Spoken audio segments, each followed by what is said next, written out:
Hey guys, welcome back to the Cosmic Rose. We are going over the new moon in Aquarius that is happening this Saturday, the 21st of January, 2023. And we are going to just kind of go over everything that's going on in the astrology. I'm not really doing the weekly horoscopes anymore. So I think what I'm going to do is I'm going to do full moon and new moon horoscopes as of right now. And then Astrology 101 basic fundamentals as well when I have the time. But before we go ahead and jump into this new moon, let's make sure we are subscribed and smash that like button for future updates on the astrology, as well as Astrology Fundamentals 101 and spiritual topics. So let's jump into this video. So new moon in Aquarius, guys, it is at 1 degree and 32 minutes of Aquarius, and it is happening at 3:53 p.m. Eastern time on Saturday the 21st.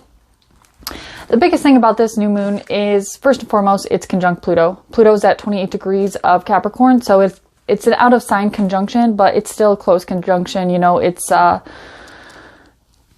within orb, it's 4 degrees, so this is definitely still a conjunction, especially to Pluto, to the luminaries. It's pretty prominent, and to me, this is combining, you know, the transformations we've made of Pluto in Aquarius. I mean, Pluto in Capricorn. Pluto in Capricorn it's been here for 20 years, and it's getting ready to ingress into Aquarius in March. So we're wrapping up the Capricorn themes, and this new moon in Aquarius, I think, is really kicking off that taste of what it will be like when Pluto does move into Aquarius in March. And new moons, as we know, or if you don't know, new moons are for new beginnings. This is the darkest part of the lunation cycle, and this bursts the start of the waxing phase of the moon. So the sun and the moon are conjunct. And to me, this is really about, because Aquarius is a sign that is associated with being unique and rebellious. It's one of the most misunderstood signs in the zodiac, and it's probably the most unpredictable. It's associated with the planet Uranus, and it is, it's not afraid to be itself. So I think that's a big theme for this new moon, and embracing who we truly are at a soul level with the sun. The sun is our soul and our core identity, and our moon is our animalistic and primal nature. So it's kind of combining the two and embracing the unique and quirky and different parts of ourselves, and not being afraid to show those parts of ourselves to the world.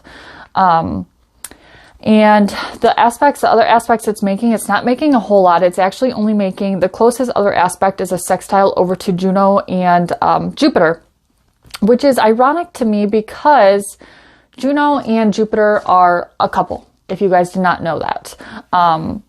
In Greek mythology, this is Hera and Zeus, and the Roman names are Jupiter and Juno. So Jupiter and Juno are a couple, which emphasizes the themes of relationships and commitments. Juno is the asteroid that's associated with the wife, and Jupiter can be the husband. And being in Aries, I feel like this is expanding our motivations to not only our life and ourselves, but with Juno being conjunct to Jupiter exactly on this new moon, it's expanding our drive towards expressing our passions with other people and who we want in our circle in the long run. Because Aries, being in the sign of Aries, Jupiter and Juno in the sign of Aries, to me is you know, it's expanding, because Jupiter is expansive. Jupiter in Aries is expansing that drive and motivation for ourselves and where we're going. And then with Juno there, it just adds the dynamic of a partner. So, and it doesn't have to be a romantic partner. This can be our friendships and our relationships with family members and friends. But this is like, who is on the same team as you, who has the same visions as you, who is motivated and has similar motivations as you moving forward. And if they don't, then this would be a good time to, you know, close those circles out and start new ones that are more aligned with you in the path in which you are going, Jupiter and Aries. And then the only other aspects we have going on, we have a loose trine over to Mars that just went direct in Gemini. And to me, this is kind of just like putting the pieces together. Now that Mars is finally direct, it's still in shadow. I feel like this is putting the pieces together and collecting the information of the people that do or don't belong in our lives, because Mars in Gemini is very analytical and it's passion driven, kind of like Jupiter in Aries, because Mars does rule Aries. So again, there's a dynamic of the correspondence between Mars and Aries and Jupiter in Aries.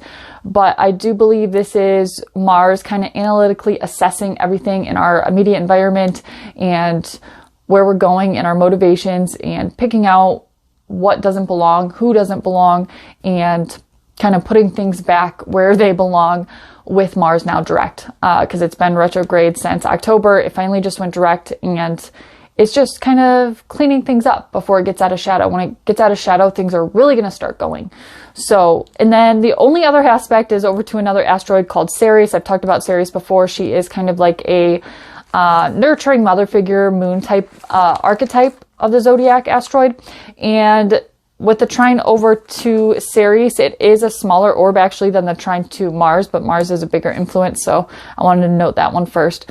But she is at 6 degrees of Libra. Ceres in Libra reminds me of remembering to balance how we nurture ourselves versus others, how we care for others, because it is like a motherly archetype. So this is bringing our awareness to how we're balancing care for ourselves and care for others. Have we been neglecting our care for other people, or have we been neglecting our care and our self-care for ourselves?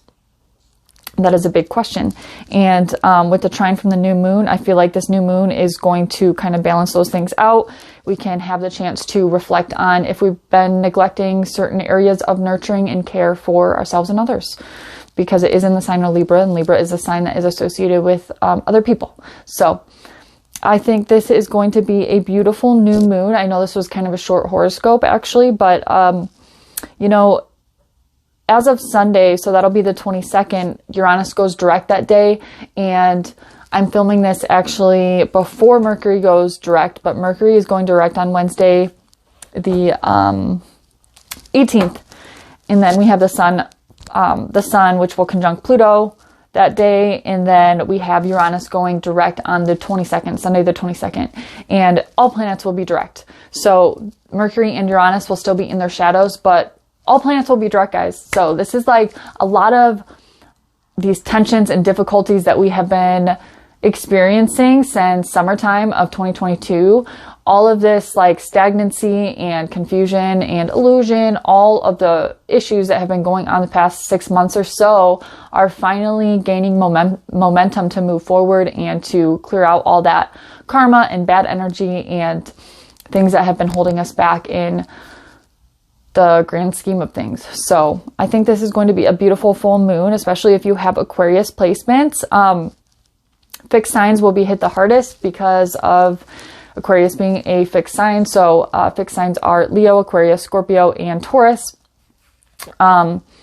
Because you guys will be getting the squares or the oppositions. Those ones will be a little bit more difficult, so to speak. And if we're talking about easier aspects, I would say the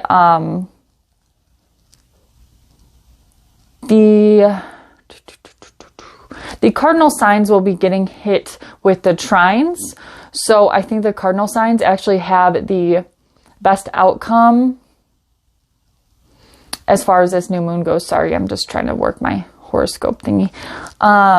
So yeah, the cardinal signs definitely a little more positive. Fixed signs are going to have a little bit of a harder time, but it's a new moon, guys. New moons are for starting new things and looking at things in new perspectives, especially with it being in Aquarius. So I don't think this is a bad one. It's, you know, it's not a super positive new moon, but it's not a bad one by any means. There's no harsh aspects to this new moon, and I love new moons. I prefer new moons over full moons any day of the week.